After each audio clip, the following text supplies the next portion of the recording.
On today's show, we see how the $50 million budget deficit is affecting our clubs and other programs. And we visit one of the tasty businesses close to campus. And finally, we look at one athlete who plays hit after hit on Friday night. These stories and more on this episode of Hilltop News.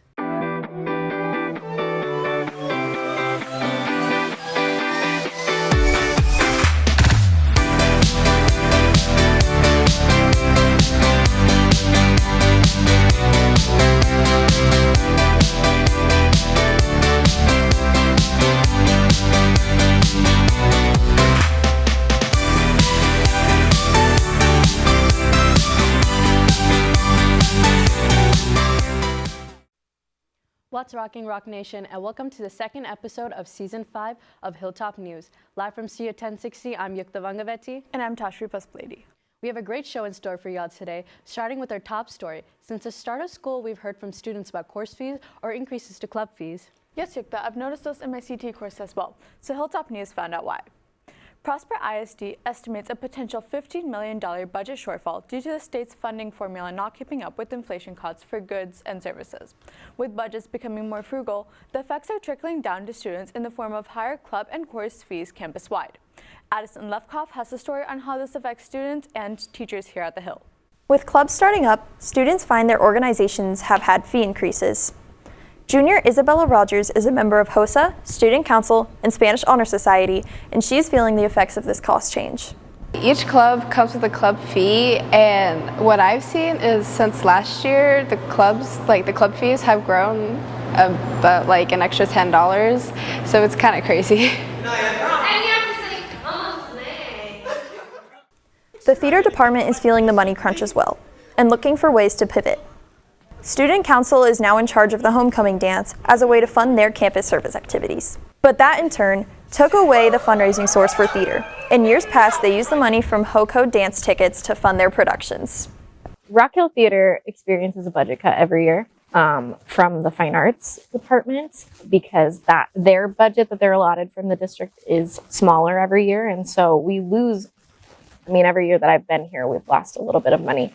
But this year, the school was affected more significantly by the deficit that the district is in. And so what we've normally done to make up for the budget cut we receive every year is a really big fundraiser.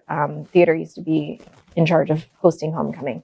But because the budget cuts were more significant or different this year, we were told that other groups needed funding and they needed the fundraiser more than we did because the money that they've been given by the school is not happening this year, no longer.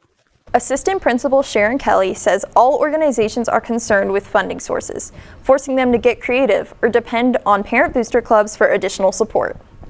Certain programs like Fine Arts, a lot of those have their own accounts and monies, but they also have boosters to support them. So everything got an allocated spot that it goes to. So I think that the community sometimes thinks that with bonds passing, they have all this money to pull from for any need they have. But those are for very specific needs. Needs that now leave students like Isabella with tough choices, prioritizing her group participation for the sake of her family's budget. It's not me that's going to be paying, it's my parents, and I honestly feel really bad making them pay for all the clubs, so I try to limit what I'm in and just try to keep it to what's important to me. For Hilltop News, I'm Addison Lefkoff. Despite the budget deficit for the district, Prosper ISD said they have not had to cut any personnel or programs. Our last day of school is now one day closer.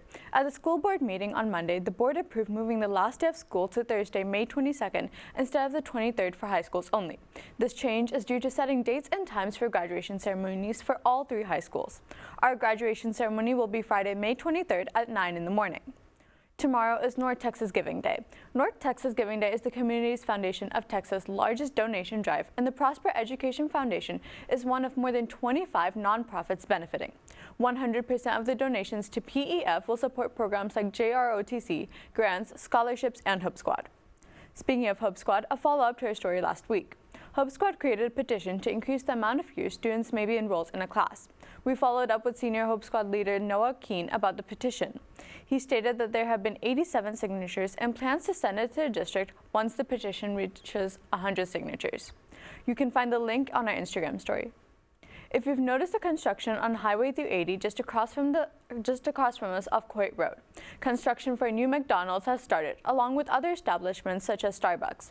The opening date is not mentioned. However, the real estate site LoopNet names one of the pad sites as HEB grocery store for the Three Corners area.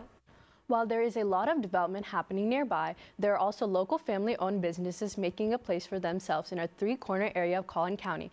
Cambria Hess looks into a local sweets and treats business and their role in the community. With many flavors and options to pick from, Annie's Sweets and Treats has a large variety for all customers to find something they like. Back in March, the owners of Annie's Sweets and Treats opened their family-owned business on Coit and 380. The story of this Annie's is we start from the home baking. We have 3 kids, and then we baking for the kids. That's a start. And then someone just asked to our main baker, just bake for us. So we try to make our items and then to sell to other stores.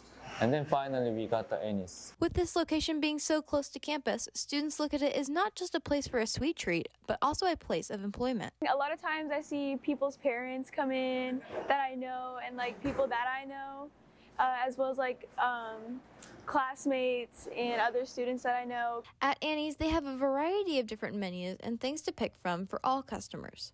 We try to prepare all kind of drink for students or old people or very young people.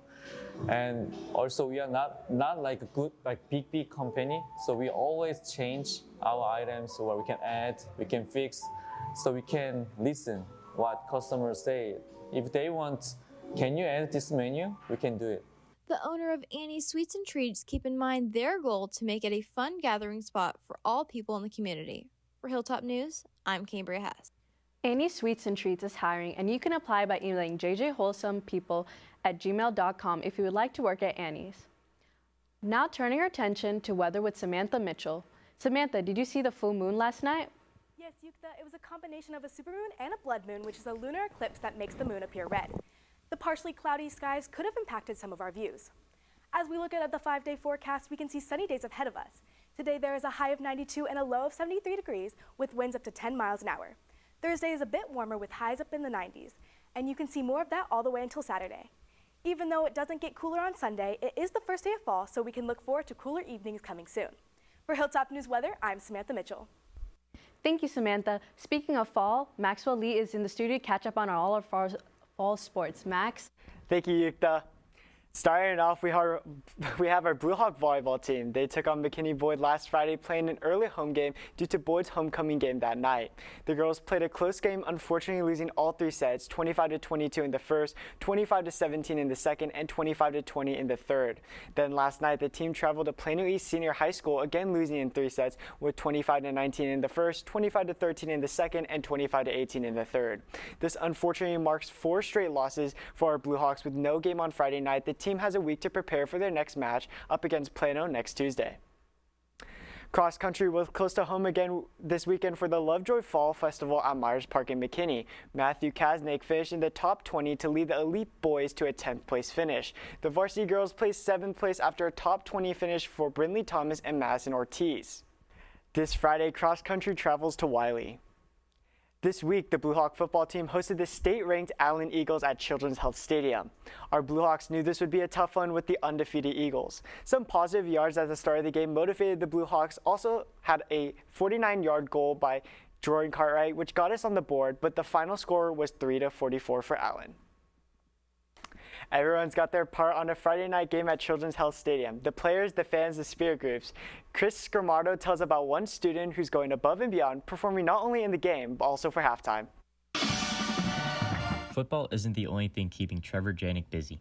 On the field, he is busy blocking for his team, but when he isn't protecting the quarterback, you can find him being a dedicated member of the Blue Hawk Band. It's a lot of fun. You know, I get to go out and perform with everyone in my football uniform. I think it's just really cool. Being able to be with all my band friends and also my football people. However, juggling both of these activities isn't as easy as it sounds. specifically because of the scheduling difficulty between the two organizations. My schedule is always really, really busy.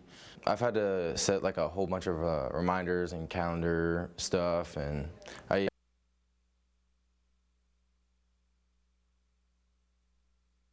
double duty. Students Gentiana Ramo, a Rocket, and football player Matthew Barrett have also gone through their share of challenges. Regardless, it makes them better as a student and proves that no matter if it's a touchdown or a solo, they will make some noise. For Hilltop News, I'm Chris Gamardo. Trevor and the Blue Hawks will be playing in Princeton against the Panthers on Friday at 7. That's all for our Blue Hawk Sports. I'm Maxwell Lee. Back to you, Yuktha and Tashvi. Thank you, Max. That's all we have for today's show. Remember, you can keep up with all things Rock Hill on our Rock Hill Media feed at rockhillmedia.org. For Hilltop News, I'm Yuktha Vangaveti. I'm Tashvi Pasupulati. Keep rocking, Blue Hawks.